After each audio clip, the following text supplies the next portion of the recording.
even if it was like that, I always had my heart for ETC kasi alam kong there is something, it's a rough diamond in the making.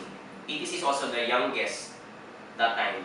Siya ba yung, di ba, right? Younger than Ecosoc or not necessarily? Ube, sorry, ube pa pala. May pa pala ube. Sorry. Yeah, may ube pa pala. You know, I always felt that there was something potential about UP-ETC. It just needs to get tapped, the switch just needs to get turned on. Because it's so differentiated, there's no organization like that. I don't even think political science orgs have that. So, yeah. And so what committee were you a member of? Educational Affairs. So I was the VP for Educational Affairs. And that's the reason why most of my projects were about. Meron pa rin ba kayo nung ano, yung every... Talk count. Ang tawag yun? Every talk counts. Every thought counts. Parang ano po? Organ. May matawag namin dun eh. May tawag kaming iba eh. But, Or kamalayan. Kamalayan! Yeah, sila Kamalayan. I feel so old now. Kamalayan pa rin ba kayo? Yes. Okay. Okay. No, I mean, during our time, meron pa kami isa, I forgot the name. Like, it's a discussion just among members. Discussion groups. No, discussion groups. Parang, like every Wednesday, we just sit down and we talk about certain. What do we call it? Discussion groups. Discussion groups, sorry. DGs! Oh my God! Nostalgic. Okay. So, late pa ako nun kasi ako yung DG lead, tapos facilitator, and then galing pa ako sa class. Yeah, that's one of my favorite things. And now I remember, that's one of, for me, the best drivers of ETC. The DGs are so powerful. So powerful. Kasi, I'm not trying to say that, you know, there are many ways to discuss, but I really think that a lot of organizations in UP are very biased towards certain position. The DGs are so differentiated because it's always the pros and the cons. And that is powerful because you're able to, you know, flesh out both sides of the coin. And would you like to come back and be Yes, please, yeah. Yeah, if you can sponsor my flight from Kuala Lumpur to Manila, why not? I will do one DG here. Yeah. What issue would you like to talk about? If you're given the chance. It's very timely right now that the Philippines is 1 foot of the Philippines already out of the door to economic prosperity. I think we have the best currency, best stock market, arguably one of the best economies in the Philippines right now. Of course, the stock market, you know, has suddenly been retreating lately, and the peso has also been retreating lately. But the signs are showing up. We only needed in 2012 one media to make it big, and it started rolling, and it made it positive for us. And I think the It's More Fun in the Philippines campaign helped improve the economic image of the Philippines. And I would like to discuss how do you bend the line, you know, from the emerging down to the finally we are out there. It would involve so many things, something about cultural change among Filipinos, finally committing to infrastructure in the Philippines, both on roads, changing how governments are managed, for example. I think we just need to wait for the last 2 generations to die so that the new breed of people will start leading the country. I'm waiting for that. Pun intended. Yeah, all those things. Nandun eh. I mean, it's a domino effect. You just need to tap one domino and the rest will follow. We're getting there. And it's so timely, for example, that the Filipino has won Apprentice Asia because it goes to show that even if the Philippines is the one driving the economy region-wise, it's the Filipino who won it. And it goes to show that the Filipino can also drive economic prosperity, not just in the Philippines, but in the region as well. Speaking of Apprentice Asia, how did your experience being an ETC help you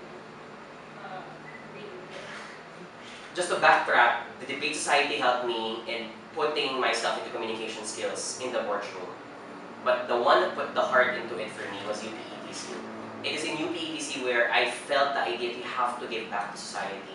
It's always been said and done for every scholar ng bayan, but in UP-ETC, that was where it became more concrete to me. Because if you say, give back to society, it's so abstract eh. When you become a UP student, it's so abstract. But in UP-ETC, when it tries to make you exposed to the realities of what's happening in the economy, the society, and all these things, that's where you feel that you really owe it to the rest of the country. And for me, raising the PH flag, the Philippine flag in that competition was so important.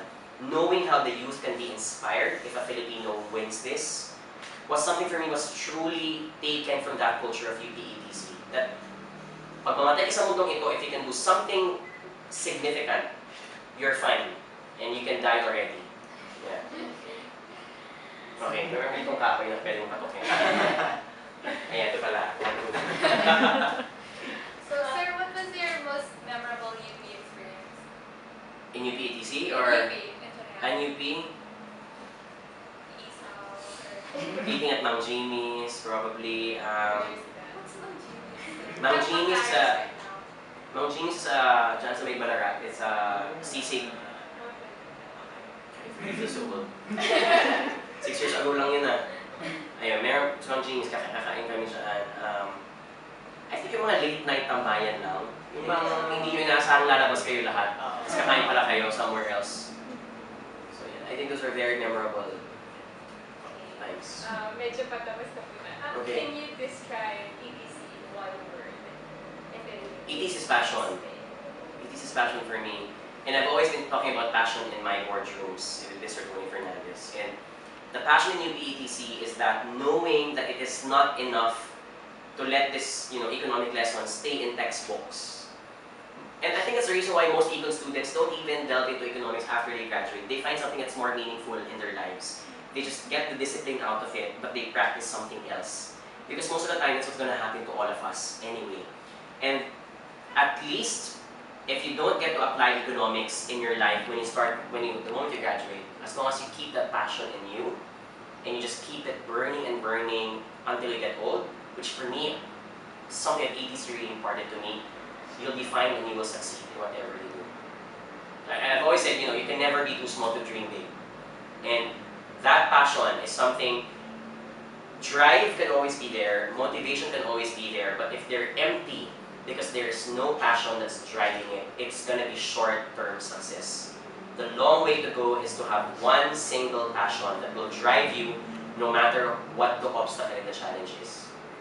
So, sir, with that said, would you say that ETC is your passion? Very. Lalo na kami. If you've seen the eyes of all the members of UPETC that time, you can really see it na kahit sa kataas-taasang level of cheesyhan, people will not take it out as something corny because it was something felt in the heart. It was something felt about having to give back and say something to the society. Ewan ko kung pupunta Kathy, sina Kla, sina Marcel. If you know this member, si Jihan, wow. If you know these people, if you look at, I met Jihan, 3 months ago. She has now a baby and she's now married to Ryan. Yeah, if you've seen our batch, if you've seen our organization that time, kulang na lang natin may tumakbo ng presidente ng Pilipinas. Yun ang peg ng lahat ng members ng UPETC. Yeah, why not? Tatakbo tayo. Hanggang operation, Kung wala nang tanong, last night. I have a question. Yes. Sir, are you in a relationship? Yes, I'm in a relationship right now and I will not want to talk about it. Okay, last question. What is your message to current members? And applicants. I think every UP student and every ETCer ba mo? Etcher. Etcher kasi kami. Sorry, Etcher. Gusto ko Etcher. Everyone will be ambitious, with whatever they want to achieve in their life. And in today's times, for me, regardless of where you come from, regardless if you come from humble beginnings, from rich beginnings, regardless if you started and nag-late bloom ka lang in your life, you didn't do well in high school or grade school, you did well in college, the only enemy of the ambitious for me is time. Because in today's times, as long as you put out your idea out there, somehow, someone and something will help you support that idea. If you want to do your business, if you want to fight for a cause, if you want to do something, you just put it all out there. Technology is out there to help you. People's lives are transformed when they tweet something, when they post something on Facebook, post something on YouTube. And a lot of people's lives have been transformed when they do these things. And the only thing that's, locking you in and limiting you is imagination and time. Meaning that the limitation is you yourself alone. So wherever you come from, you just need to pursue it and believe in it. It may sound cheesy, it may sound abstract, but at the end of the day, it's all up to you.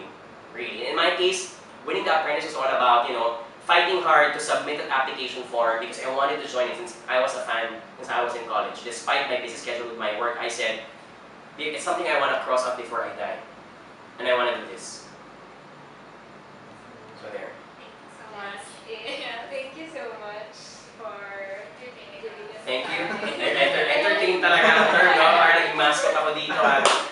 Alright. Token of appreciation. Are you gonna give me a UPTC mug? Yeah. Yeah! Okay. And that this one. Oh,